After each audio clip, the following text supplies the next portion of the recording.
فاصبر صبرا جميلا. The initial takbir, starting the prayer, putting the hands on the chest, reading the opening dua, reading A'udhu Billahi Minash Shaitanir Rajeem, Bismillahir Rahmanir Rahim. After that, it says, ثُمَّ يَقْرَأُ الْفَاتِحَةَ ثُمَّ يَقْرَأُ الْفَاتِحَةَ مُرَتَّبَةً مُتَوَالِيَةً مُرَتَّلَةً مُتَوَالِيَةً.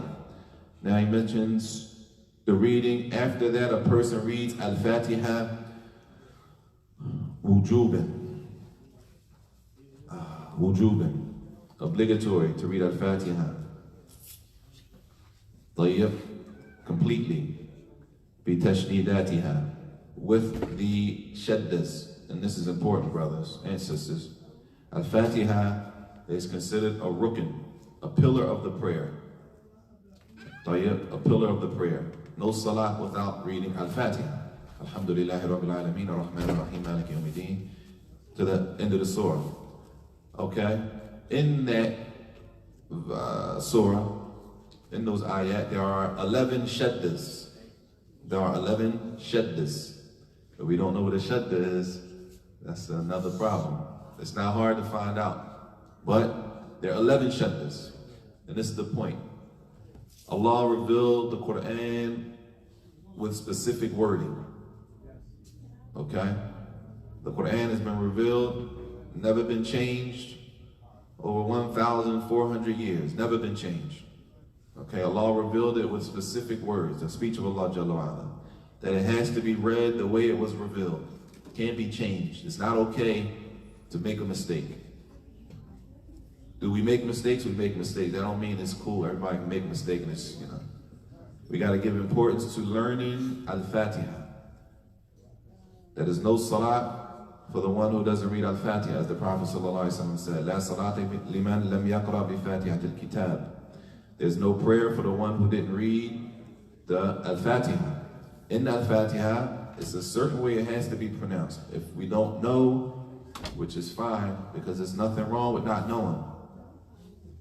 There's no aib, there's nothing wrong, and there's nothing to be embarrassed about if we don't know something. But it is a problem if we keep going on not knowing. To continue not knowing, that's a problem. If I don't know and I know I don't know, then I need to do what? I need to try to find out, right? So there are 11 shaddas. If we miss a shadda, right, what that does is it affects the whole prayer. There's 11 of them. If I miss one of them, it affects the whole prayer. The shadda contains 2 letters, basically. The Fatiha has a certain number of letters in it, okay? This vowel shadda, it contains 2 letters. If you miss it, if you don't pronounce it right, that means you erased 1 letter. That means you didn't read it exactly how Allah revealed it, okay? Which means you didn't read the al-Fatiha. Just to give importance and show how important it is to make sure we're reciting al-Fatiha correctly. And if we don't know it, it's not that hard, brothers and sisters. You get with somebody who does know it, right? And you learn it. And it doesn't take that long, inshaAllah ta'ala. And inshaAllah, may Allah make it easy for all of us. طيب, he says, you read al-Fatiha murattabatan. How is al-Fatiha? How does it have to be read? It has to be read in order, right? It has to be read in order, meaning 7 verses, right? You can't read verse 4 and then read verse 1 and then read verse 6 and then read verse 2. It has to be read in the order that it was revealed. طيب, murattaba, as it was revealed in order. Secondly, it says murattala, and it has to be read in order wujuban. It's obligatory to read it like that. It's not optional to read it out of order if you want. It has to be read exactly how it was revealed. Murattalatan. When a person reads it, they should read it with the best recitation that they are able to read it with. And this is something that is recommended to read it, as he says, فَيَتَمَهَّلُ فِي قِرَاءَتِهِ. A person should take their time when reading it. وَيَقِفُ عِنْدَ كُلِّ آيَةٍ كَقِرَاءَتِهِ صَلَّى اللَّهُ عَلَيْهِ الصَّلَاةُ وَالسَّلَامُ. And they should stop at the end of every ayat, as the Messenger sallallahu alaihi wasallam used to do. طيب. And then he says mutawaliya. It has to be read continuous. You can't read an ayat, stop for a long pause, you're thinking about something, you lose focus, then come back. It should be read continuous, right? Once you start reading it, read it to the end. Al-Fatiha. If a person stops or pauses for no apparent reason, they pause for no reason, and it's a long pause, number one, they do what? Just pause for no reason. They read Al-Fatiha and then they pause, right? A long pause. Or they're reading Al-Fatiha وَتَرَكَ مِنْهَا تَشْدِيدًا.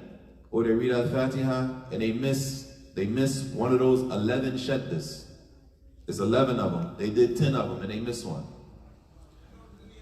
أو حرفا. Or they leave off harf, one letter from Al-Fatiha. He says, أَعَادَهَا غَيْرُ مَأْمُومٍ.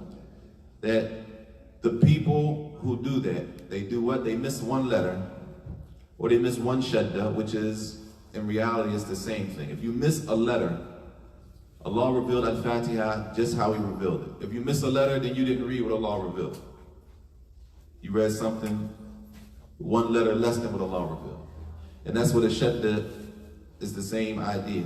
A shadda has 2 letters. If you miss a shadda, that means instead of reading 2 letters, you read 1 letter. And that's not how Allah revealed it. Jalla wa ala. Those people who do that, they have to repeat. Either read it over. Read Al-Fatiha over, because eventually it's going to affect the salah. They have to repeat Al-Fatiha. Everybody with me? Not to repeat the whole salah. If they read Al-Fatiha and they know they missed something in Al-Fatiha, that's why sometimes you hear when the Imam leads the salah, he might repeat the same ayat more than one time, right? He might repeat an ayat more than once. It could be that he feels like he didn't pronounce the ayat correctly. So he does what? He repeats it again to make sure he recites the ayat correctly, because the recitation of Al-Fatiha is going to affect the rest of the prayer. The rest of the prayer can be invalidated based on not reciting Al-Fatiha correctly. So it says the person who is praying alone, right? He has to do what? He has to repeat Al-Fatiha again. And this is important because he knows or she knows that they made a mistake. If a person doesn't know they made a mistake, then that's a whole nother issue. So either the person who made the mistake, either A, is the Imam, or B, is the person praying alone. Everybody with me? Now what about the one praying behind the Imam? Right? It's either 3 things we're going to be doing. Either A, we're praying by ourselves, or B, we're praying behind the Imam, or, did I say A and B, right? Or C, right? We are the Imam. One of us, right? You could be the Imam. You might be leading somebody in the salah. You're at work, you're home, you're leading the salah. Once you lead the salah, you're the Imam of the salah. Okay, so if you're the Imam, is one issue. If you're praying by yourself, is another issue. And if you're following the Imam, is another issue. The people who have to repeat the Fatiha when they make a mistake is the Imam and the one praying alone. The people praying behind the Imam, they don't have to repeat Al-Fatiha, because the Al-Fatiha of the Imam is considered to be their Al-Fatiha. Clear? Everybody with me? When the Imam reads Al-Fatiha, this counts for the people behind him, praying behind him. And this is to some of the ulama. Not all of the scholars of Islam agree with that. But according to the author, he's of the position that the Al-Fatiha of the Imam is enough for the Jama'ah, for all of the people praying behind him. Others say no. Every person has to read Al-Fatiha every rak'ah. I was told that you have to say Al-Fatiha yourself, even if you're being led. Is that authentic? That's the other position. One position, some of the ulama say that every single person in here praying, when the Imam, even though he says it, every single person has to say it themselves. They have to. This is one position. And if you don't, then it affects your salah. Others say no. the Imam's al-Fatiha is enough for everybody. You with me? So you're talking about the other position that we didn't mention. The author is of the position that once the Imam reads, it's enough for everybody.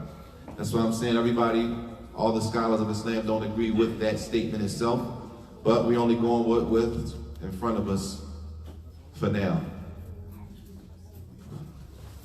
طيب.